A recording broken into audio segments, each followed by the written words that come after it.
Dude, this is so interesting. What is this book about? It really looks old, dude. It's like, I'm sure this is something damn cool. I think we should find out what the story is. Look what we found in the storeroom. Oh, this book. Let me tell you guys a story. It all began with Hannah, a nurse, has been taking care of the English patient in a villa in Pisa, Italy, which has been turned into a hospital. She loves reading books, and even though she is not sure whether her patient listens to her, she still reads out books to him. The nurse and the patient are alone in this villa because the other nurses and soldiers migrated to the south due to safety reasons. The Bedouins kept the English patient alive due to his talents. He knew maps, locations, winds, and even the desert inside out, and also could identify guns from different centuries blindfolded. The man with bandaged hands, Caravaggio, has been in the military hospital in Rome for over 4 months. The only thing known about him is that he belonged to the Allies. He reaches the villa in search of Hannah. Hannah's breakdown during the war was caused due to the news that her father had passed away. She met the English patient soon after that and decided to take care of him. Caravaggio is romantically interested in Hannah, but he knows that she has committed herself emotionally to the English patient. Caravaggio tells Hannah that he was tortured and his thumbs were cut off after being caught by the Germans escaping from a woman's window after stealing documents from the Allies. The Sikh soldier, Kip, joins the other three at the villa. Surprisingly, he gets on very well with the English patient. Kip starts off with his job of defusing bombs and mines. Hannah helps him in one such task, and this does not please Kip, as she risks her life by doing so. The four inhabitants of the villa have a party, wherein Caravaggio and Hannah have a dance while Kip watches. This marks the beginning of a love triangle between Hannah, Caravaggio, and Kip. Later, Hannah sneaks into Kip's tent and the two become lovers. Geoffrey Clifton heard of the English patient's expedition and along with his wife Catherine came over to join his journey through the desert.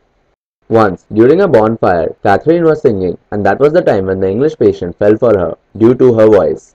Catherine and the English patient fall in love with each other and it starts off as a physical relationship. Catherine both loves and hates the English patient, as can be seen from the physical wounds she gives him. This happened because she was always self-sufficient, but suddenly she realized the need of someone else in her life. In the end, Catherine decides to stop lying to Geoffrey and ends up leaving the English patient. Hey, the love triangle between these characters is so cool. Yeah, you have noticed it, right? It's just like the English patient and Hannah, there's this connection between them. Hannah feels like it's her responsibility to care for the English patient. Even though like he's like born like like permanently in bed, like he can't do anything. But then again the third person, that is Caravaggio, he knows Hannah from before, and so he's somewhat attracted to her, but he's not sure of what he wants. So yeah, it's like a pretty interesting thing. By the way, have you realized the transformation of the characters in the book? I realized that Caravaggio, like first he was like a womanizer, like completely lively, but suddenly he became very like a loner, like he was very calm, silent. I think that was because of the torture that he went through. Yeah, I think that can be one of the Yeah. reasons. But there's not much transformation in the English patient as such. Of course, there was a transformation in the English patient. I mean, come on. He was a brave soldier and now he's bedridden. So, obviously, there was a Oh yeah. transformation in Yeah, him. that can be like one of the reasons as such. Have you all noticed this English patient is never actually present in the villa, mentally speaking? He's always in the desert in his past, right? Yeah, I think a lot might have happened with him in his past. And like how like he explained a lot has happened with him and that keeps on going on in his mind, I you know. can so visualize the desert. I mean, the words that the author has used is like amazing. Truly, it takes us back to the past. I swear, Yeah. it's so freaky. That guy, his character is so damn sweet. I know, but I didn't understand the part where he comes back to the villa. Why does that happen? Um, like in the beginning of the book, they say ki the villa is like it's not a safe place. That's because there are like many mines that have been planted during the war, and he's one of the sappers. Like his job is to like take care of those mines and protect the people. So that's how he comes in. And when in the book Hannah is playing the piano, like it is like a trend during the war to like plant bombs in the musical instruments. So he gets scared and he thinks there is a bomb, and that's why he comes in to check. And yeah, it's just his job. He's just doing his job, nothing This else. guy looks really interesting, you know. I really want to know more about it. Seriously, man. But isn't it weird? Like you know, Hannah knows she could have left when everybody was leaving. She could have gone to a safer place. Why would she stay back for a patient who she hardly knows and who? Why, like she could have easily gone and lived a better life. Why would she stay I back? agree. You know what? If I would have been Hannah, I would never do that. Come on, I have a life.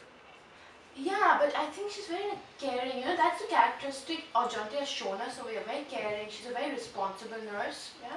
And actually, like in the book, the Hannah, she's like emotionally attached to the English patient, and she feels it's a responsibility to care for him. And she knew that if the English patient had to move, he would die because that's his state right now. He's completely useless. He can't do anything. So what happened is like she is emotionally attached to him, but then obviously like he's someone who is bedridden. So it does not make sense, I understand, and hence like when Kip comes on later, that time she like gets attached to him also, like, and maybe to some extent that is because of the physical attraction, I Maybe would because say. the English patient wouldn't have been able to satisfy her. That is possible. So Shmit, now please continue with the story. I really want to know what happened with that guy. And the whole story is like really interesting. I really want to know stuff. Yeah, I'll continue with the story now. Caravaggio tells Hannah that the English patient is in fact a Hungarian desert explorer by the name of Almasi. He became a guide for spies during the war. Under the influence of alcohol, the English patient Almasi admits to have made love with Catherine Clifton's dead body after his truck was sabotaged by tribes. Jeffrey's attempted murder-suicide left Catherine injured. Therefore, Almasi carried her to a cave and left her there for 3 years.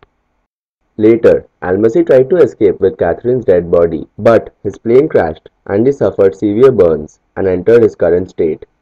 Caravaggio knocked off a fuse box and Kip slid underneath and caught it, thus saving everyone from the explosion. This impressed Caravaggio, who was not particularly fond of Kip. One of Kip's most dangerous missions was when he had to defuse a bomb in a very deep pit. His body had almost frozen due to liquid oxygen that had spilled on him. A game between Hannah and Kip results in Kip touching Caravaggio in the darkness, thinking him to be Hannah. The English patient admits to everything due to the effect of the morphine, starting from Catherine to his work during the war. Kip gets devastated on hearing the news of the bombing in Hiroshima and Nagasaki, as his belief in the Western world is shattered. Kip immediately makes his way to the English patient and points a gun at him because he blames him for everything, considering him to be a representative of the English. Kip leaves without a goodbye to Hannah. However, Caravaggio and Kip share a proper goodbye, and Caravaggio says that he will miss Kip.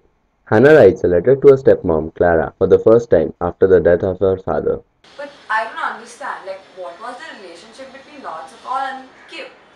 Like, see, Lords of Folk was his mentor of Keith. He taught him how to defuse the bombs and all. And because these England people, they had kept mines all over the place. So he was the one who taught Keith how to defuse all of them. And thing was that he did not ever discriminate against him. He used to like. There was a difference in nationality because he was a Sikh and these guys are Englishmen. He did not ever, like discriminate against him or something. He called him for dinners and lunches at his place and all. And he treated him as one of them. So that's why Keith had started falling in love with the country and love with the people because he had never faced racism or anything against him as such. Another important element in the book that I just noticed is the copy of the history by Herodotus, which Almasi keeps at his bedside. It's like the book he has like written down all his observations, his memoirs in the desert, like, and since like mentally he lives in the desert in his past, it's just basically the book talks basically about his entire life, like everything that matters to him. So I think this is like a very important element. And you know how Kip actually lost all his trust over allies when US bombed Japan. His brother had actually warned him, but 1 second. Dude, stop baby having talk later. Yeah, that's what I'm saying. Like basically when he was warned, he still believed, but after all the incident, he lost all his trust that he had. Lost his trust over he felt like nationality, it was against the east, like the eastern part of the world, and actually like he belonged to that part if you look at it carefully. So yeah, obviously that was bound to happen. Have you realized that in this book, because of like after the war that happened, different religion people actually came together. People stopped caring about nationality and and religion and all that. Like when Kip was leaving, Caravaggio actually went and hugged him, and said that I'll miss you. When he was actually a little racist towards the Eastern people, he did not but then yet when he left, he felt that thing that I'm going to really miss this guy. Also, you don't forget that when Hannah used the crucify as a what do you call it, a scarecrow. I mean, come on. That meant that after the war, they were so terrorized that religion never really bothered them. Like seriously, when your life is fuck. Guys, what are you doing here? We're reading the English Patient, dude. Damn interesting book. Yeah, I know it's a project and all, but I'm damn hungry. Let's leave now, please. Dude, let's go to the butterfly canteen. I really want to have some nice Chinese. What's the butterfly canteen? We're done with this